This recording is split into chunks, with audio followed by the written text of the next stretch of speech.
Hi, welcome to our webinar looking at the steps to take during this term on the road to statutory relationships education and health education. My name is Andrew Cooper. I'm the Head of School Support Service at Services for Education, and I'm here with Jo Perrin, who's our Lead Advisor for PSHE. Hi. Hopefully you've already had a chance to download our interactive roadmap and have been making use of it. If not, it's still available to download for free from our website www.servicesforeducation.co.uk. If you're there, you'll also find a recording of our first webinar from earlier on in the year where we gave an overview of the whole roadmap process. When we gave that overview, what we said we would do is revisit each term in detail the activities that you and your school should be looking at to make sure that you're fully ready for the implementation in September 2020. So Jo, on with the main content. What do we know about the status of statutory relationships education and health education since we broadcast that first webinar back in March? Well, the big issue is that we now know that statutory status is definitely on its way. It's now been passed by the House of Lords that relationships education and health education is going to be compulsory from September 2020 for all primary schools. So what advice would you be giving to schools about how to implement this status, and particularly at this stage, what would you suggest schools should be doing? So if we turn to the first of the actions for the summer term, which we've shown in dark pink at the bottom of the roadmap, we suggest that you work as a school to really get to grips with the new requirements. And it's helpful if governors can be fully involved with this section too, because policy needs to be ratified by the governors. Senior leadership will look at what's required and how it might fit into your already full curriculum. And I think it's also helpful to have a subject leader on board, and then this approach will ensure both a strategic overview and a more sort of hands-on, getting your resources identified approach. I think it's really key that everyone reads and probably annotates for themselves the guidance requirements, because I know my version's got lots of notes all over it. Yeah. It's useful to think that as you're reading it about what you've already got in place that supports this. Any sections that are going to be new for you and will alter current practice and might therefore have some resourcing or training implications. And also to note any areas that you feel might be a little contentious or need a bit of extra thought in how they're going to be presented to your school community. Really good point. What exactly does the guidance say about relationships education? What curriculum does it cover, and when should people be teaching the areas? And is it right, it's a question gets asked a lot, that schools can choose the year groups they teach the content to? Yes, ultimately it is for schools to sort of consider their pupils and to decide what to teach when, as long as the content's all been covered by the end of Key Stage 2. So in terms of the requirements for relationships education, the subject content is split into 5 broad headings. So I thought if I go through and summarise each one and pick out the main themes, you might then think what you want to include in your curriculum. Thanks, that'd be really helpful, yeah. Okay. So if we sort of start with the first one, which is called Families and People Who Care for Me, it's mainly about security and safeguarding. So it's naming people, they might be immediate family or wider family friends, who provide support and nurture. So it covers the fact that other families might look a little bit different to your own. And that's one of the issues where LGBT content might be covered, which has raised some comments in the media. But it also covers the basics of positive relationships, about seeking outside support, and that builds on a lot of kind of anti-bullying work that you'll doubtless already be familiar with in your school. The second topic would look at respect for relationships, and that covers a lot of the content about sort of diversity and being prepared for life in modern Britain. So manners, courtesy, self-respect are covered, and crucially happiness is also covered. So there's that ensuring children do as is expected by society, but balancing it with keeping themselves safe and happy, which is key for healthy relationships at all stages of life. And again, there's some sort of crossover potential with some of the health education requirements about emotions here. It's quite nice that happiness is included in really all of nice. this. Yeah. Another topic that's in there is caring friendships, and there's quite a lot of overlap with the family topic. And a lot of it is probably already covered in your PSHE curriculum about anti-bullying, about inclusivity. And there's a link that isn't made explicit to that health education guidance here as well, in terms of emotions, and that healthy friendships can still have good and bad patches, but how to deal with conflict and how to get advice. Because there's nothing that says that your relationships education and your health education have to be taught separately. So you could cover both elements in one series of lessons. However, if you're using that spiral curriculum idea, it'd be likely that this topic will be taught again and again throughout the primary years, so developing the detail as children get older. Lots of the content's about healthy and unhealthy relationships, so it'll sow the seed for topics that will be covered in secondary school without naming those topics explicitly at primary age. So the fourth topic is about online relationships, and that's a topic in itself in the health education guidance as well, called Internet Safety and Harms. So I think it is really important that you've got some cohesion to avoid repetition of exactly the same content at best, but at worst you might end up with contradictory content. If you work on a model where you've got phase leaders, not subject leaders, you'll also need the leaders for each key stage to get together to look at that kind of flow of the curriculum as a whole over the years. It's a real safeguarding topic, so do link with your designated safeguarding lead as well, and look at how the safeguarding in the curriculum requirements that are in keeping children safe in education are being currently covered. So again, you're going to avoid that unnecessary overlap when you're looking at these new requirements. I think the wording about online relationships here can seem to put the onus on children to keep themselves safe and report abuse, but the reality is a lot more nuanced, because while some young people with the right education will be able to report abuse and keep to perhaps agreed online rules and things, others won't. So we need to balance the messages that we give to ensure that whilst we teach children what they should do, we also make it clear that if they as children make a mistake, they shouldn't sort of fear repercussions for their behaviour from trusted adults when they're seeking help. I think that's quite important. That is actually a really good point, isn't it? And then the fifth one in this section is about being safe, and quite a few of the elements here will have been covered in those previous topics, I think.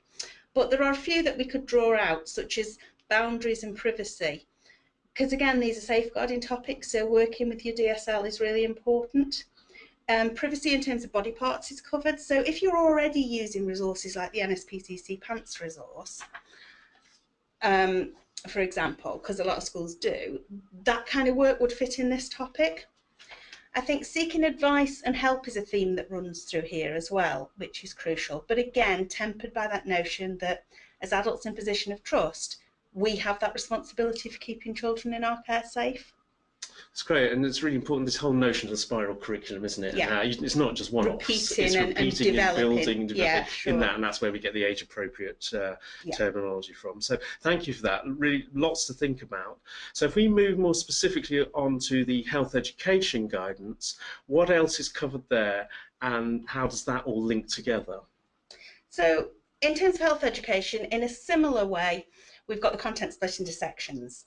So one of the topics that comes up is about health and prevention, and that contains a lot of topics that you might be familiar with from your traditional teaching. But if your resources are a few years old, you might just need to add to them with some information on topics that have come into fashion, as it were, over recent years. So things like looking at sun damage, looking at the importance of sleep, immunisation and vaccination comes up. And given that you might have young children who've not been immunised, because we've seen a recent rise, for example, in measles cases, that's potentially quite a difficult topic to pitch. So it's usually best to stick to factual information based on research and statistics. And that way parents have got less leverage to argue you're somehow trying to indoctrinate their child with something that they don't personally agree with. I think that's an interesting point, isn't it? How things change. Actually, new things do come in, and you use the phrase "in fashion," but actually, these things don't stand still, do they? The world changes, and what we need to have a curriculum is that reflects those changes. Absolutely. Yeah. So the next topic I was going to talk about was about mental well-being. It does not require staff to be medical professionals. The content's very broad, and it's about mental health. It's not about diagnosing mental illness, because those two are very different. I think teaching vocabulary to describe a range of emotions is at the heart of this guidance, as is the concept of self-care. So a lot of your existing work on physical and emotional health will fit in here, as will a lot of your existing anti-bullying work. And there's an excellent but potentially a bit challenging aspect about seeking support if children are worried about their own or someone else's emotions, which might delve into the realms of parental mental illness. And I'd advise any staff that at no point are you expected to diagnose parental mental illness. However, if a parent's mental ill health means you might have concerns over parenting capacity, you do need to link up again with your designated safeguarding lead as early as possible. Because if you've got concerns that a child's subject to significant harm at any point, you would have to follow child protection referral procedures there. That's really important, that sort of re-emphasis on mental well-being that's come back into this now, Absolutely. isn't it? I think sometimes people have perhaps lost sight of that a little bit, but actually it's really core and important part of it. Yeah, and just the vocabulary and things to talk about is important. Healthy eating is a topic that's usually quite well developed in schools generally, and you might link that to things like cooking on the curriculum, because sometimes pupils can go from a lesson on reducing sugar and fat in a PSHE type lesson to a cooking lesson where they're baking a cake. So all we need to think about there is just that consistency of message really across our whole curriculum. Yeah, consistency is really important, isn't it? I think it's something that sometimes we see in schools, something really good in one at 10:30 and 11 o'clock, it all suddenly goes. Absolutely, we just need to check those messages. Yeah. The next one that I wanted to talk about was this idea of changing adolescent body, which is a topic that comes up on health education. It covers a lot of the information on the physical and emotional aspects of puberty, which I think in many schools it's sat as part of the old sort of sex and relationships education that schools taught. And in the guidance, this teaching is stressed to be particularly for years 5 and 6. And it's really about children knowing what will happen to them before it does happen. But as we know that some young girls might start their periods in year 4 or earlier, in some schools you might choose to teach that to a younger year group. So it's about making sure that your provision fits your school community. And I think as well we need to make sure emphasis is as much on boys as girls, but there is specific mention made about menstrual well-being. I think if your school community is such that your lessons are separated for boys and girls for these topics, it can be helpful for both genders to learn about what happens to the other, for general understanding, but it's also about adhering to equalities legislation and what provisions given. But also consider how helpful it is for any young person in your school who might be transgender or intersex. No, I think that's a really, really important point, isn't it? And this whole idea about changing adolescent body, preparing children before the changes happen is really, is important, isn't it? Get the messages in early so that kids are prepared and ready and know what's happening to them. Yeah, and that's really that understanding of what age and stage appropriate is for your particular community. So there's a topic in there about internet safety and harms. And it was mentioned earlier, I said that there is a crossover with some of the content in relationships education section. And, there was one recent study that did cast some doubt upon the widely held view that too much screen time can affect relationships and happiness. But generally it is seen that for young children, whilst the internet has got huge social and educational benefits, there is that potential for emotional and physical well-being to be compromised. I think a lot of the content in this section's exactly what you would expect, but I would say, you can pull out some areas. So maybe looking at age restrictions, so those kind of PEGI ratings for games, because I think it is an area to include in your curriculum, but also think about how helpful it can be to put something out to parents too at the same time. So is something about PEGI ratings in your newsletter at the same time of year it's explicitly taught? Does a letter go home? Because I think anytime we can share the messages with parents as well as children, the higher the likelihood we've got of kind of sustained impact of the work that we do. And I think a lot of parents would really value that sort of the advice, understand what the school is saying about it, so they can reinforce that dialogue with and it can actually all fit together, can't it? Be much more impactful. Yeah. There's a section on physical health, and I think a lot of the points here will be familiar to staff, because again, I think it's an area a bit like healthy eating that is quite well developed generally. But I think it is useful to use this new statutory status to ensure that the messages you've got are consistent across your setting. So for example, is the message you give in PSHE the same as that's given in PE? And in particular, think if you use external sports providers for your PE curriculum, is it the same information that's shared? Because otherwise we can kind of inadvertently confuse them, pupils and parents with the messages that are given. Yeah, and that's another key issue. If you are bringing in outside people, you've got to work with them to make sure, again, don't just pass over that responsibility, make sure it fits the ethos and the culture That's that right. you want to have ownership of. So drugs, alcohol and tobacco is in the health guidance, and whilst you can choose what age group that you are going to teach this to, I would say make sure it fits in with messages that might be taught in science, for example. And also, don't forget to include information about legal drugs, so that might be prescription drugs or over-the-counter medication. And I think a lot of news stories about celebrities, such as Ant McPartlin, can really help sort of bring this to life for young children as well. And it is statistically more likely, I think, for a child to know someone who misuses alcohol or is reliant on tobacco or has an unhealthy relationship with prescription drugs than that they know a Class A drug user. So I think our messages need to cover all of those aspects. Yeah. And then the other topic is first aid. And I think it's fairly self-evident, and I think it's definitely to be welcomed.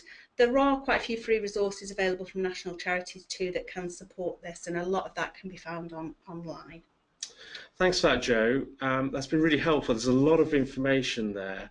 And I think one of the key messages around schools needing to consider their community and really developing a very bespoke curriculum.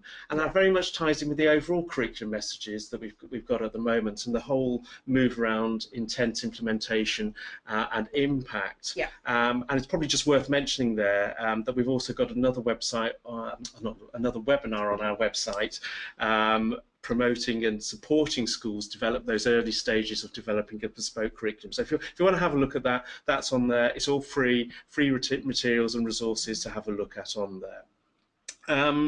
So I wonder if there are any other issues that are raised by the guidance that you particularly needed to draw the school's attentions to. We've heard a fair bit about possible areas of contention in the media. So do you have any ideas of what schools might need to be thinking about?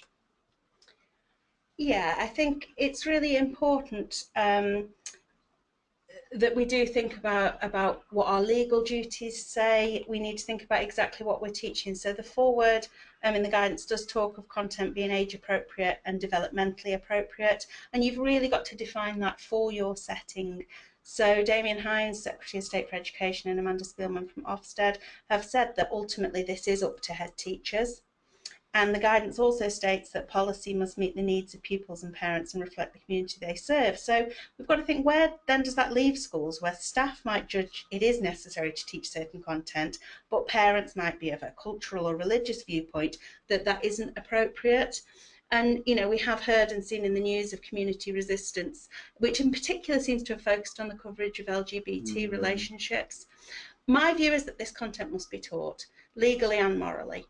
There are going to be children in every class who know people in same-sex relationships, or who might grow up to be attracted to someone of the same sex, or grow up realising they don't fit the binary male-female divide. And paragraph 36 of the guidance says that the needs of all pupils must be met by this education. And it's important that all relationships education is right for these children too. So we've got to look at those legal duties. So the Equality Act 2010 has both gender and sexual orientation as protected characteristics. The public sector equality duty relates to schools. We're preparing children for life in modern Britain, looking at fundamental British values, spiritual, moral, social, cultural education, and you know, that list goes on. In terms of protected characteristics, it is true that religion is also a protected characteristic, but there's no kind of top trumps amongst protected characteristics. So LGBT information has got to be included, but equally it is appropriate to offer to parents or community that you can add a sentence in your lesson delivery to explain that some people hold religious or other views that might not see same-sex relationships as being equal and valid alongside heterosexual relationships. Because that way, no protected characteristic is placed as having more preference than another. And the information that's in paragraph 20 of the guidance is adhered to, which talks about taking the religious background of pupils into account when planning. And also, you've got to look at paragraph 37, which talks of LGBT content being taught to all pupils at a timely point. You know, it does say the FAQ document that the DfE's published talks about primary schools are enabled and encouraged to cover LGBT content if they consider it age appropriate to do so. So we need to think really about what fits our community and how we can have as wide a coverage as possible. I think some people listening might be quite anxious about this, and it's probably worth mentioning that you've got a course in September, haven't you? Yes. September 17th, your Yeah. roles and responsibilities course for new PSHE coordinators. Yes. And be go able into to a little more explore in detail a about some of those lot more issues, detail for about sure. that. So that's really, really helpful. Okay, what about the issue of parents having the right to withdraw their children from any sex education that happens to be taught outside of national curriculum science? How can schools best manage on that practical level of some children being taken out of certain sessions? Yes, I think in primary school, because there is a right to withdraw from sex education, but not from the relationships education. And not from any sex education that might be covered as national curriculum science, but any other. So if you are going to incorporate other sex education within this curriculum area, it might be useful to contain it to maybe 1 or 2 lessons, because if you integrate it with your relationships education, if parents then withdraw pupils because of the sex education aspect, you might have pupils missing out on some of those key relationships education issues. I think on a practical note as well, if children are being withdrawn, paragraph 50 says schools have to provide purposeful education for any pupils who are withdrawn. So I think reducing the amount of lessons children are withdrawn from reduces the amount of work that has to be prepared and supervised for those students too. So that's actually quite a big change, isn't it? Yes. I think it's something really to sort of be very clear about, and that's really practical advice in terms of almost minimising the complexities around that. So previously there wasn't this demand to provide purposeful education, so we saw some very varied practice going on in our schools. Are there any other issues that crop up in your reading of the guidance that schools might have to consider in terms, particularly in practical steps to note? Yeah, I think we need to think about traditionally some schools have taken certain children out of PSHE, which is where this topic is really fit, when it was non-statutory subject, so for one-to-one support or additional learning for core curriculum areas. What we've got to really get our heads around is that this is becoming statutory, and section 34 of the guidance is a good reminder here as well that can be quite unhelpful practice, because some children with additional needs are more vulnerable to exploitation and abuse in relationships, and therefore arguably they're in need of more of this education and not less. And once the subject is statutory, it won't be as easy to take students out of this subject for extra time in other subjects. So I think that is something for practice that schools do need to get their head around a bit. Okay, and then thinking about assessment, traditionally this has been an area that research has shown has been one of the weaker aspects, shall we say, of broader PSHE teaching. Have you got any tips around how schools should now, in the light of these changes, be dealing with assessment? Yeah, I would really focus on paragraphs 123 to 125 in the guidance that talk about that. And you're spot on. This is something that's not always been covered in a huge amount of detail in the past. So I think for schools, when they're auditing practice, it really is going to be an area for development. Ultimately, it's really important to think about what it is you're assessing. Knowledge, yes, but also skills, so perhaps about resisting peer pressure, and attitudes, so a lot of wider social awareness, a lot of social skills and things would come in here. You're not really assessing spelling, punctuation and grammar, for example. So I think your mark schemes for this topic area can be quite different to some of your other curriculum areas. And actually, a lot of your assessment can be based on non-written work. That's important, isn't it? It's interesting, different techniques for different subjects. For sure. So I think that's covered the statutory guidance in plenty of detail and given listeners and schools and subject leaders plenty of food for thought. What about the other resources that we've linked to the roadmap? Because obviously if you download the roadmap, it gives you access via the hyperlinks to a number of different materials that schools can use. How can they use those, particularly this term, and who do you think is best suited to do some of that work? I think once you've really got to grips with that, the content and the requirements of the guidance, and you've started to think about what your current provision is, what the required provision is, the next step is to do a full audit of what you've got against what's required. And we've provided 2 tools for this that you can see in the paler pink section of the roadmap. One's an audit tool that you can see here, and there's a series of statements that would provide, if you like, a gold standard of relationships education and health education. And the idea is that you'd have leadership, curriculum leaders, possibly governors, maybe even whole staff in a staff meeting, sitting together and deciding on a kind of RAG rating, so the red, amber, green, of where you're at currently. Who's best to fill it in? Realistically, different people with different roles in school might give different answers. So I think that's why a cross-section of the school community works best. Sometimes as well, what's on a scheme of work isn't actually taught, because historically non-statutory subjects have been the first to go when other projects needed finishing. If you're looking at whose answers hold most sway, I think probably classroom staff should, but then agreement's key, using the audit tool to assess, do you know what is actually taught to our pupils? What are the strengths in our setting? What areas have we got to develop? And some areas will already be strong, which is fantastic, but for the ones you don't already see as green, really thinking, why not? What steps can we identify to move practice forwards? Who do we need to get involved? What's standing in the way of that? Why aren't we doing it already? I think the role of governors is crucial too, because support from them, from senior leaders, can really help in terms of financing any changes that might be needed. I think the key point is it's not about just one person sitting in a room and doing this, is it? It really does involve the whole school community, really getting as many voices involved as possible on that. So if we took one of the statements in the audit tool, let's say this one on leadership and management, and the statement is recognises that parents are a key partner in successful relationships education and health education, and works with them on a regular basis to provide information, support and signpost to external links. That's quite a long statement. That's quite a what might be a red response and what might be a green one?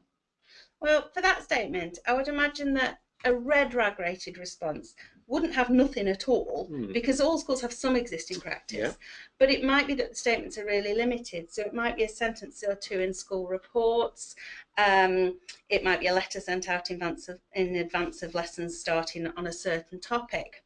So it's quite limited. A green response, I think, will be much fuller. So it will be about information in school newsletters about relationships education regularly. It will be signposting to websites parents can access. It will be things like, so links there to, say, the Mind website for parents to learn about supporting emotional health. Relationships education will be reported on in the same depth as other curriculum areas, and also celebrated through certificates or something, perhaps in assemblies or sent home. I think during parents' evenings you could have rolling PowerPoints on projectors showing examples of the work completed and statements of actually why that's both an enjoyable and important curriculum area for pupils. I'd say if you've got leaflets signposting parents to support and information that you can have available in reception and at parents' evenings would be useful. And perhaps inviting parents in to joint workshops with their child. So the list could go on, but you can see that it isn't simply something there to tick off on a list. It's kind of part of that school culture and ethos that this part of child's education is a partnership between parents and schools. So we've got that audit tool, and then we've also got a curriculum mapping tool. What's the difference between the two documents? I mean, the curriculum mapping tool is simply provided for ease of access. It takes the headings that we discussed earlier and the statements that accompany them, and again, it gives you space there to sort of RAG rate your current provision. So themes will emerge as you RAG rate them that are going to help you to focus your resourcing and your staffing to plug gaps that you might find. Great. So, and if schools have completed the audit and the curriculum mapping tool, what are they then do with all that information? Well, I think what this means is it's going to put schools in a really strong position to make decisions about how to implement the necessary changes to be compliant. And it gives you a baseline assessment of the status quo, which will then help to feed into the next steps on the roadmap that we've suggested.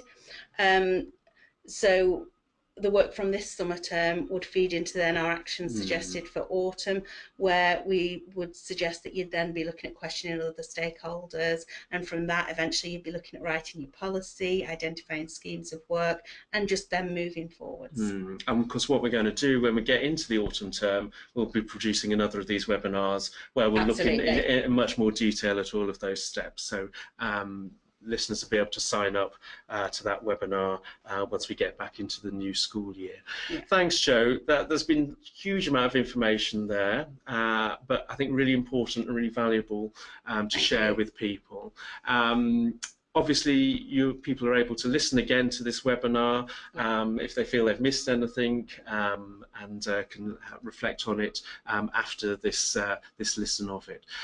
Thank you, Joe. We mentioned earlier on a couple of things: the roles and responsibilities of the new PSHE subject leader.